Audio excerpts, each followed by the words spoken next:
आज दिनांक 3/7/2023 गुरु पूर्णिमा के शुभ अवसर पर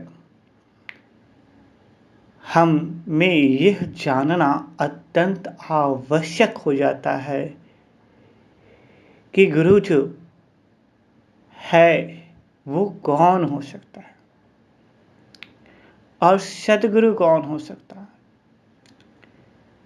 तो यह एक सरल व्याख्यान यह बात आता है कि गुरु अर्थात जो अंधकार से प्रकाश में लाने का काम करे। अब अज्ञान किसका, अंधकार किसका और प्रकाश किसका, ये भी समझना अत्यंत आवश्यक हो जाता है। साथ ही साथ सद्गुरु क्या कोई शरीरधारी व्यक्ति हो सकता है या परम सत्ता जो सत्य है, चित और आनंद स्वरूपम है, जो सदा है, स्वयंभू है, वो हो सकते हैं। क्या एक ही कालखंड में या एक ही सृष्टि पर किसी दो को जगत गुरु की उपाधि दी जा सकती है? ये भी एक समझने की बात है। जैसे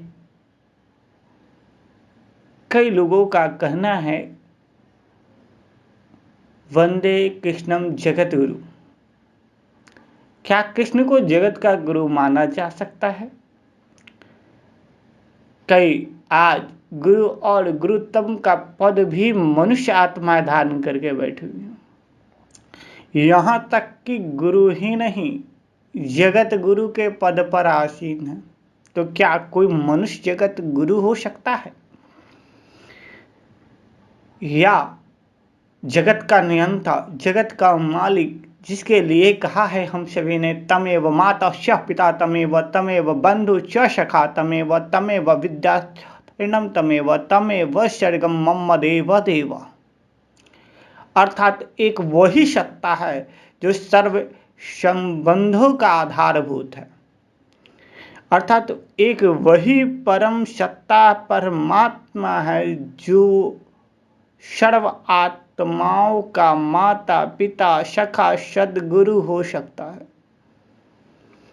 अब प्रश्न उठता है, क्या श्री कृष्ण निराकार सो साकार हैं या श्री कृष्ण निराकार भी हैं और साकार भी हैं?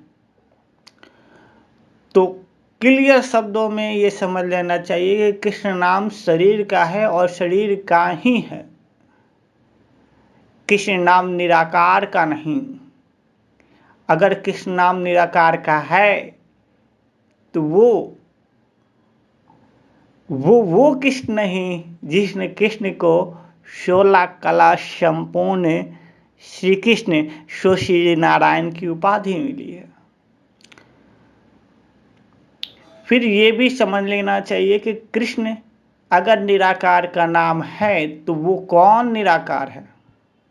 अगर राम निराकार का भी नाम है और साकार का भी नाम है तो कौन सा राम निराकार है और कौन सा राम साकार है? और कौन सा राम जगत का गुरु हो सकता है, कौन सा राम जो है जगत का पिता हो सकता है, कौन सा राम जगत की माता हो सकती है और कौन सा राम ही सारे सृष्टि का मालिक और भगवान हो सकता है? तो ये सारी चीज़ों को समझना अत्यंत अत्यंत आवश्यक है। तो इस गुरु पूर्णिमा के शुभ अवसर पर सभी को मैं ये बता देना चाहता हूँ कि गुरु एक ही हो सकता है और वो है निराकार ज्योति स्वरूप, कालों के काल, महाकाल, मृत्युंजय, सदाशिव। इसी कारण राम और कृष्ण या किसी भी देवता के आगे कभी भी सदा शब्द नहीं जुड़ता, क्योंकि राम और कृष्ण की आत्मा भी काल चक्र और कर्म चक्र के अधीन होने के कारण जन्म और मृत्यु के चक्र में बंधेमान है, और इसी कारण गायन है नर ही नारायण बनता है। अर्थात जो नारायण सतयुगी सृष्टि में श्री कृष्ण सो श्री नारायण सतयुगी सृष्टि में होती है, वही कलयुग अंत में साधारण मनुष्य के रूप में होती है, और वही मनुष्य आत्मा पुनः पुरुषार्थ करके परमात्मा ज्ञान को अंतर आत्मा में धारण करके परमात्मा गुणों और शक्तियों को धारण करके शिव का आदेश अनुसार अपने जीवन को जीकर वह पुनः नर से नारायण पद को प्राप्त करती है। तो परम सद्गुरु परमात्मा सदाशिव ही जगत गुरु हैं, और कोई जगत गुरु हो ही नहीं सकता, क्योंकि जगत गुरु का कर्तव्य ही इतना उच्च और कोटि का है और दिव्य है, जो कोई मनुष्य आत्मा तो छोड़ दो, कोई देव कुल की आत्मा भी इस जगत गुरु के पद पर आसीन नहीं हो सकती। इसी कारण भगवान शब्द जब आता है या ईश्वर शब्द जब आता है, तो वो सर्वोच्च सत्ता को उद्बोधित करता है, अर्थात जो स्वर से परे है, जो स्वर से परे होने का हमें ज्ञान देता है, अर्थात देह और देह के सर्व संबंधों से मुक्त कर मूल स्वरूप आत्मिक स्वरूप में स्थित कर देता है, वही ईश्वर है। अर्थात जो स्वर से भी परे हो, जिसे स्वर